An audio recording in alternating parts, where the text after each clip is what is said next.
Yeah.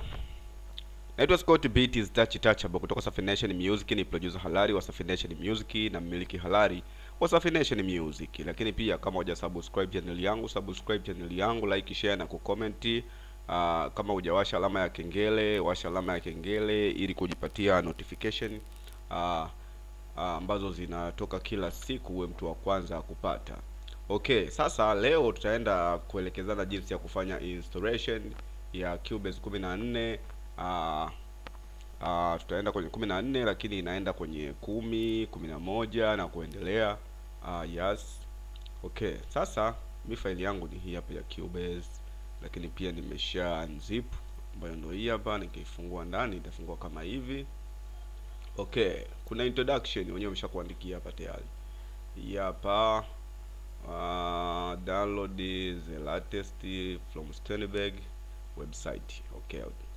Sasa utaanza kufanya installation ya hii setup yako ya Cubase. Utaanza kufanya installation ya setup yako ya Cubase. Lakini pia unaweza ukaja katika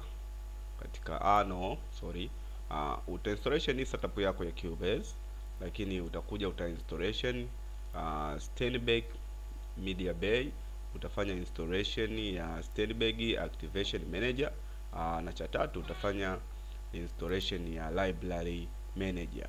Baada ya hapo utakuja kufanya installation ya Lani VR Unlocker, ambayo ndio hii hapo, ndipo utakuwa umemaliza. So utaanza kama ilivyo hapo, lakini ambayo tunasema ni hii hapa. Hii ni setup yenyewe. Baada ya kumaliza setup unaweza ka installation hii, lakini ikikusumbua pia unaweza kaingia ndani kwenye installation, utakuta hii installation mara uoga zinasumbua kidogo, lakini ukishatoka pale utakuja kufungua hapa. Utafungua hii, installation hii hapa. Installation hiyo, utakuja installation hii na hii.